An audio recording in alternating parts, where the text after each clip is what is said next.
Bonsoir, bienvenue à DH à la portée de tous les droits de l'homme à la portée de tous, une émission de l'Alliance pour l'universalité des droits fondamentaux à la chaîne radio-télé catholique Elikia. Chers téléspectateurs, aujourd'hui nous allons parler de l'actualité sur les droits de l'homme avec quelques questions importantes. On va parler de la détention préventive qui préoccupe plusieurs personnes. On va parler de la rémunération des députés et on parlera aussi de la procédure pénale avec une innovation importante qu'on appelle habeas corpus. Et pour en parler, nous ne sommes pas seuls. Dans cette émission de AUDF, Alliance pour l'universalité des droits fondamentaux, nous recevons pour vous Maître Jean-Pierre Bolonga Lopouli. Bonsoir, Maître. Bonsoir, monsieur. Mais avec lui, il est avocat, il est aussi défenseur des droits de l'homme. Nous allons échanger sur ces questions importantes des droits de l'homme. Avant toute chose, nous demandons à la cabine de nous présenter un élément. Les recours excessifs à la détention préventive est à la base de surpopulation pénitentiaire. Et AIDF plaide pour le respect de la liberté, qui est un principe, mais la détention est une exception. Selon l'article 17 de la Constitution, en RDC, autorité, contrôler la régularité de détention, citoyens et citoyens. Dénoncer les détentions irrégulières, arbitraires et illégales. Stop! Longue détention préventive est une forme de torture et inhumaine. Merci beaucoup pour cette émission. Cet élément qui a été présenté, c'est spot vidéo présenté par Kim, qui est à Roma. Il parle de la détention préventive. Voilà, nous allons déjà dans le vif de notre sujet à propos de la détention préventive. Maître Jean-Pierre Bolonga, vous êtes défenseur des droits de l'homme. Comment trouvez-vous, comment appréciez-vous l'application de la détention préventive dans notre pays en général et à Kinshasa en particulier? Merci de la parole. Le problème de la détention préventive à la République démocratique du Congo est une question qui nous préoccupe tous. C'est-à-dire que une question qui nous amène à beaucoup réfléchir et à beaucoup parler de ça. Parce que ça touche directement aux droits et libertés fondamentaux des personnes. Lorsque nous exploitons la Constitution à partir de son article 17, là aussi on peut lire quelque chose qui peut nous servir de fondement. Nous allons nous rendre compte que la liberté individuelle, elle est garantie. En d'autres termes, elle est protégée par la Constitution et par les instruments régionaux et internationaux de protection des droits de l'homme. Mais il se pose un problème chez nous ici à la République démocratique du Congo en rapport avec l'application de cette disposition. La Constitution à partir de son article 17, alinéa 1er dispose que la liberté individuelle est garantie. Elle est la règle. La détention, l'exception. Ce qu'on est en train de vivre aujourd'hui à la République démocratique du Congo, c'est le contraire.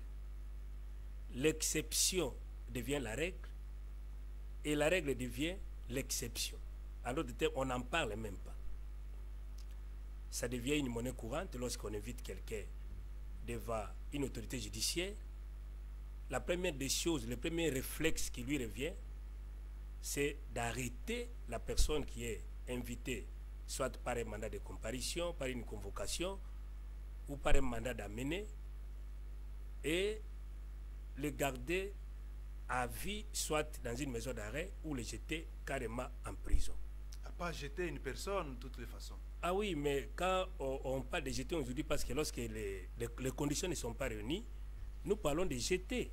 Nous parlons de jeter parce que lorsque nous continuons avec la lecture de notre article, là, il est dit encore, à l'alinéa qui suit, nul ne peut être poursuivi, arrêté, détenu ou condamné qu'en vertu de la loi et dans les formes qu'elle prescrit.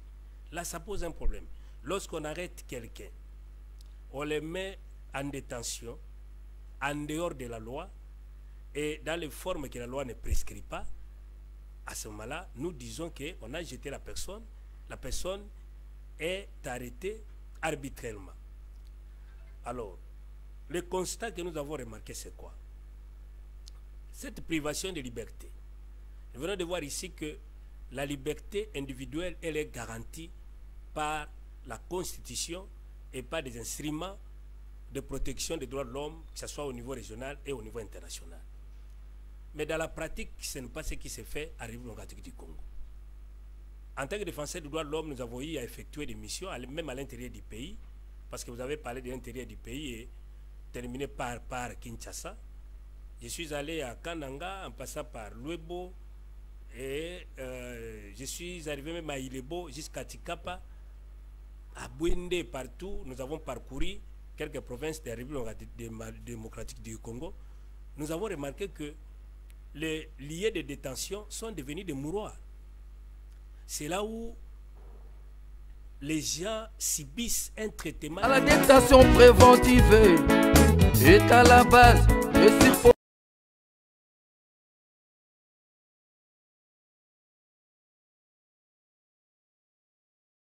population pénitentiaire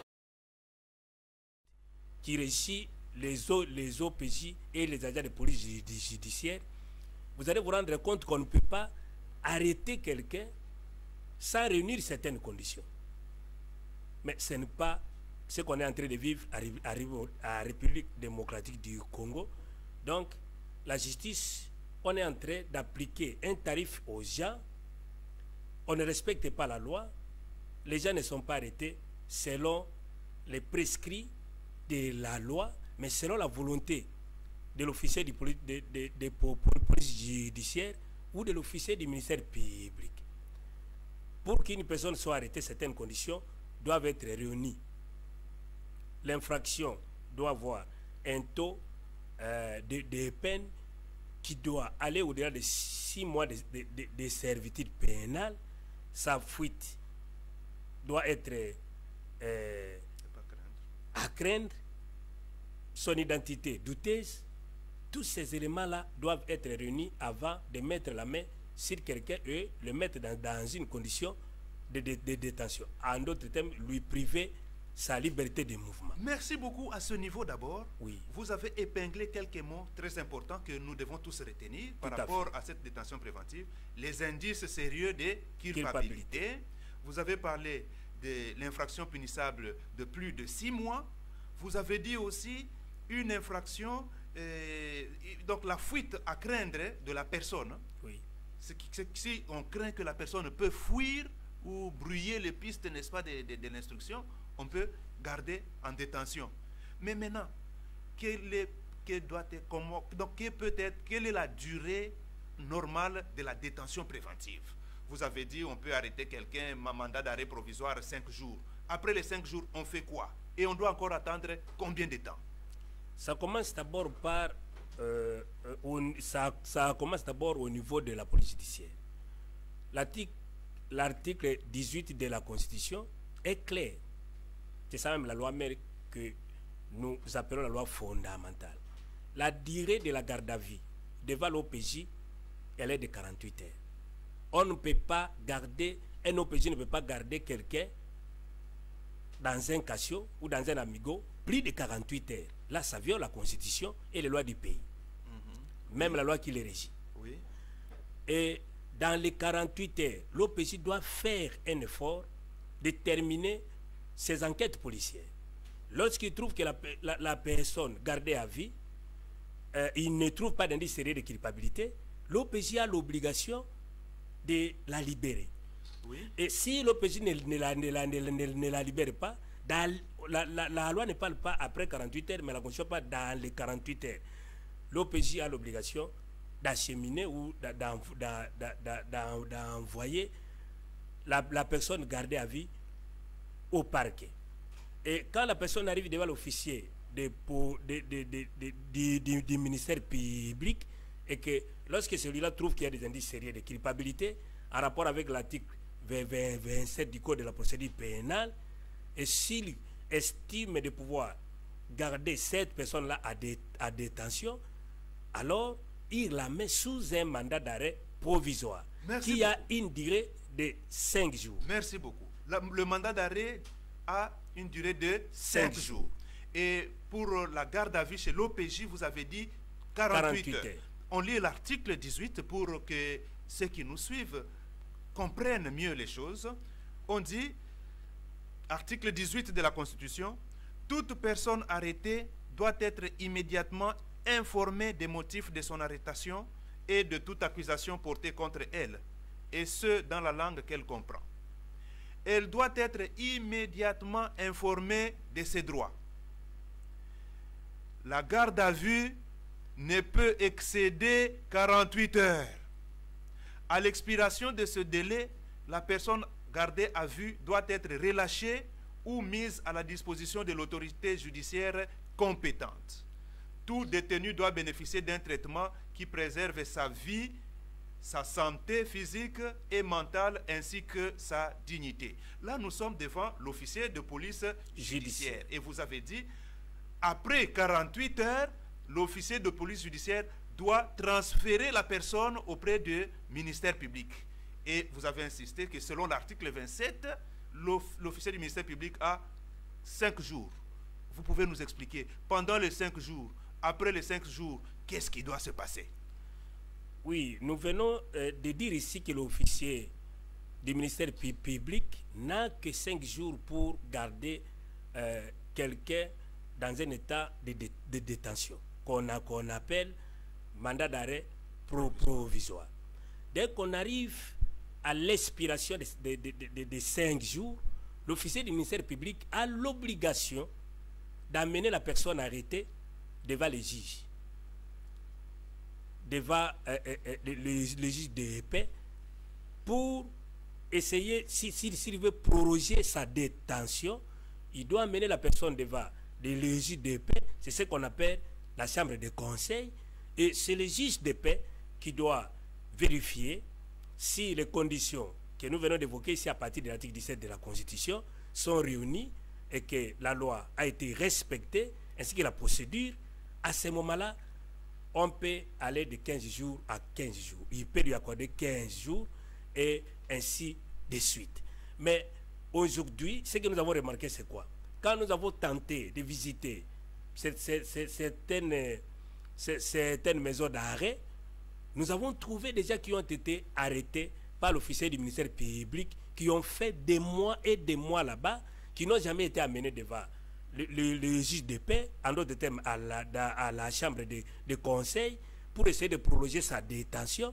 Et ça continue comme ça. C'est une irrégularité. À ce moment-là, ça viole les droits de l'homme.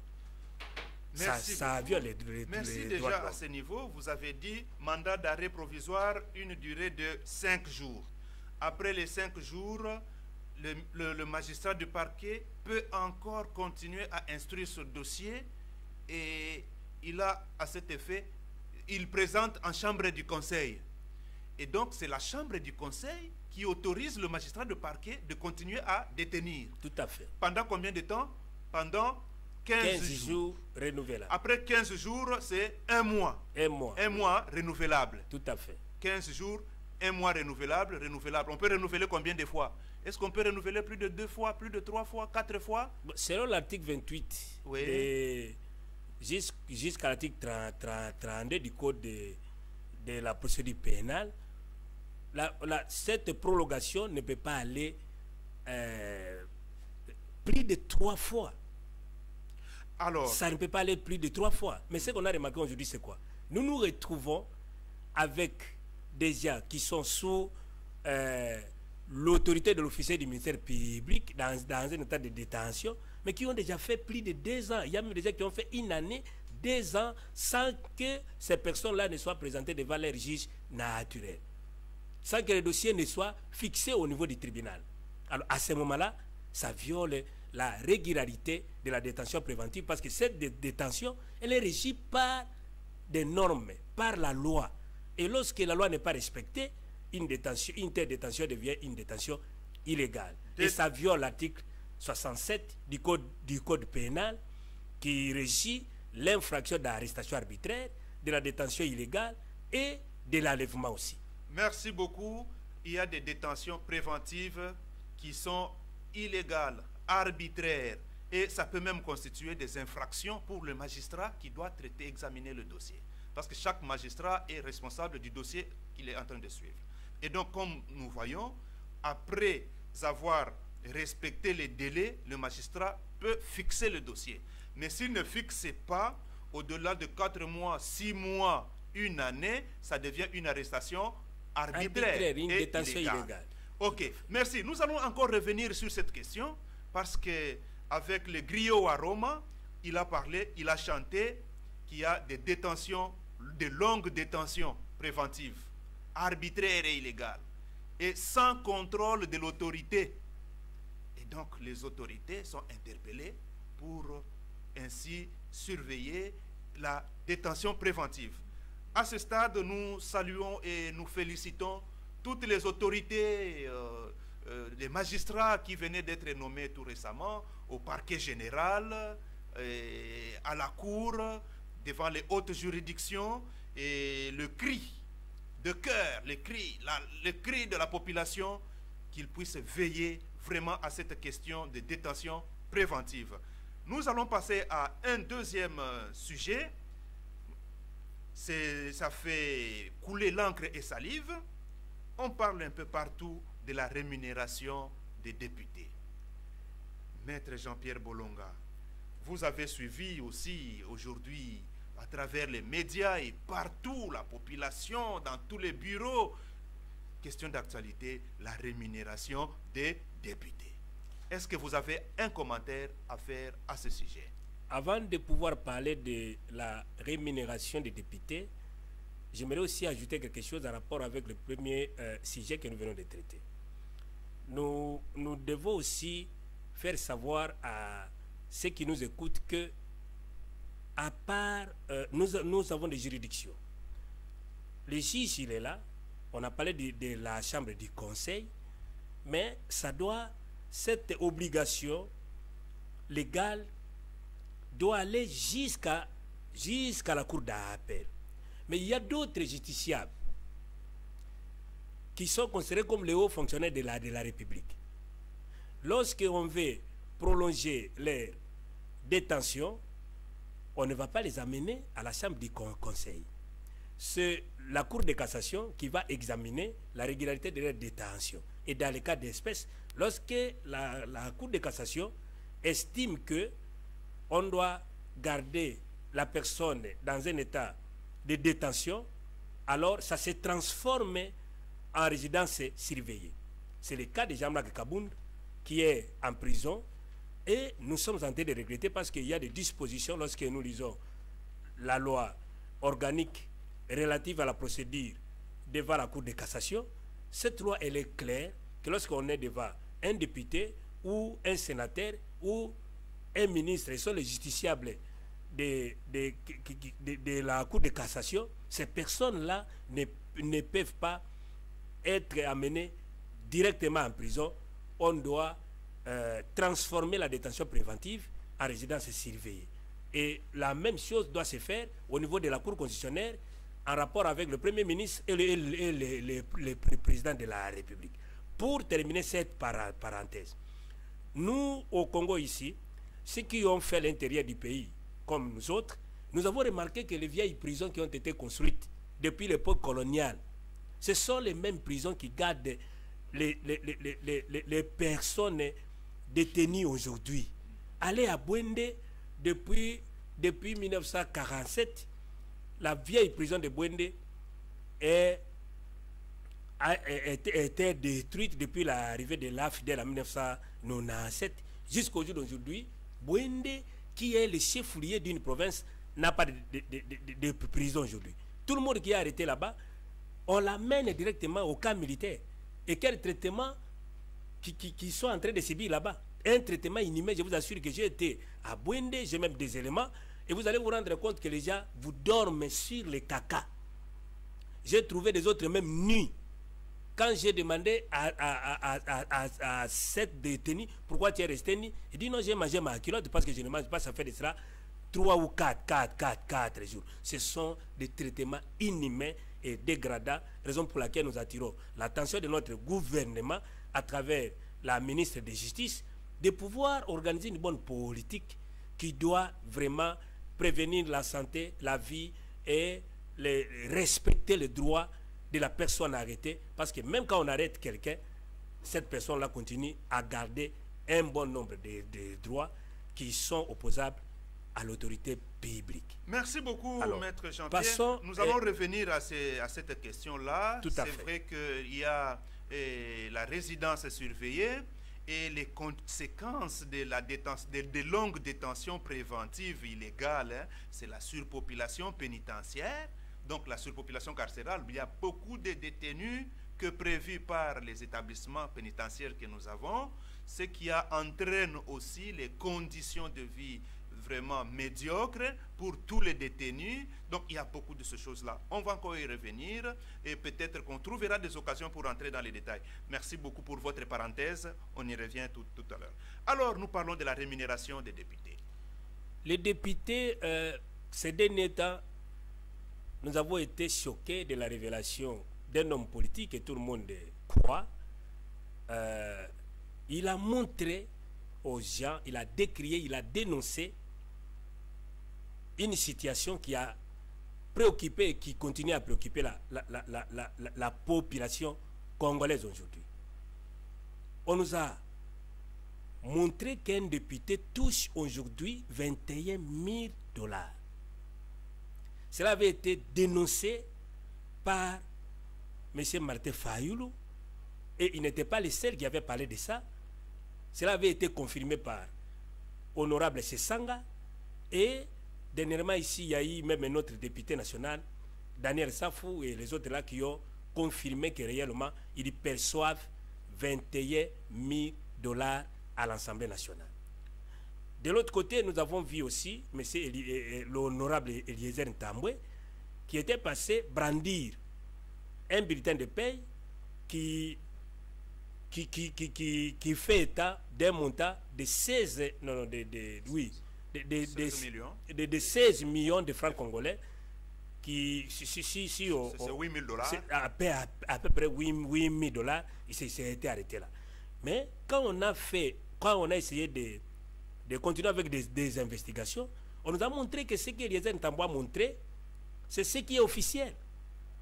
Mais il y a des paiements invisibles. Dans les paiements invisibles au sein de l'Assemblée nationale, on nous a parlé que les députés, après avoir retiré ces émoluments à la banque, il va aussi chez le deuxième vice-président de l'Assemblée nationale récupérer un montant là-bas. Il y a d'autres avantages et à chaque fin de semaine, on leur donne 1 000 $ pour les carburants. Quand on essaie de totaliser tout, ça va jusqu'à plus de 21 000 $. Alors, ce qui choque, c'est quoi? L'écart. Le pouvoir politique est là pour... Les pouvoirs politiques travaillent pour la satisfaction de l'intérêt général. Regardez comment la population est en train de croupir aujourd'hui dans la misère.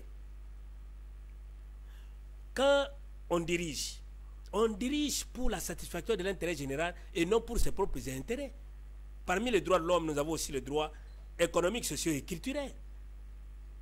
Les droits au salaire, les droits au travail. Ces droits-là sont garantis par un État responsable. Et nous avons remarqué que chez nous ici au Congo, j'ai fait un petit exercice. La première annonce ou la dernière modification que nous venons de connaître en rapport avec le paiement des fonctionnaires de l'État, le huissier, on lui a proposé, depuis le mois d'avril, on lui a proposé 240 000 francs congolais. Le secrétaire général, qui est le dernier fonctionnaire de l'État, 380 000 francs congolais. Moins de $200. Un enseignant, parlons seulement d'un assistant, officiellement à l'université, touche $160. Un professeur d'université qui touchait autrefois $2000, aujourd'hui, il touche $1300. Un magistrat vous touche aujourd'hui $700.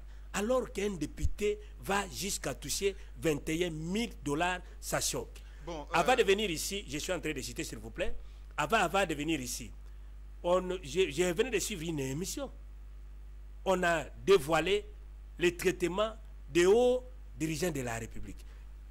Le Premier ministre vous touche pas moins de $300 000. Le président du Sénat, $300 000. Le président de l'Assemblée, voilà. 250. Ok. Tous ces chiffres-là, ça choque. C'est vrai que... C'est comme si ces gens-là travaillent uniquement pour leurs propres intérêts, mais ils ne travaillent pas pour l'intérêt général. Ce sont des violations des droits économiques, sociaux et culturels. Il se pose réellement un problème de la rémunération, mais on n'a pas toutes les précisions par rapport au montant. C'est peut-être que les gens peuvent dire dans tous les sens. Mais ce qui est vrai, ce que nous pouvons conseiller, c'est que nous avons l'article 58 de la Constitution qui dit « Tous les Congolais ont le droit de jouir des richesses nationales. L'État a le devoir de les redistribuer équitablement et de garantir le droit au développement. » Ça, c'est vraiment un conseil important et c'est la Constitution qui le dit. Et puis, il y en a qui veulent qu'il y ait la transparence dans la gestion et dans les rémunérations. On peut rendre aussi public. Il y a des pays où c'est public, ce n'est pas un secret. Ce n'est pas un secret de connaître que tel touche autant, tel touche autant. Et surtout, le problème, c'est lorsque les gens ne connaissent pas la vérité, et donc là, on va dans la spéculation qui n'est pas toujours bonne. Et puis, il y a aussi ce qu'on appelle la tension salariale pour voir d'un titre, d'un degré à un autre, quelle différence on peut apporter par rapport à la rémunération des individus. Alors, nous allons à la fin de notre émission. Et dans notre fin d'émission, nous voulons que vous nous parliez d'abord de l'habeas corpus. Une solution qui peut nous aider à résoudre le problème des détentions préventives. C'est la nouvelle loi que nous avons, qui est le code de procédure pénale, qui a été révisé avec la loi du 31 décembre 2015, l'article 26 bis.4. Que nous dit cet article? Si vous pouvez nous faire un petit commentaire et nous terminons avec l'émission pour ce jour. Cet article stipule que toute personne privée de sa liberté par arrestation ou détention a le droit d'introduire un recours devant la chambre du conseil qui statue à bref délai sur la légalité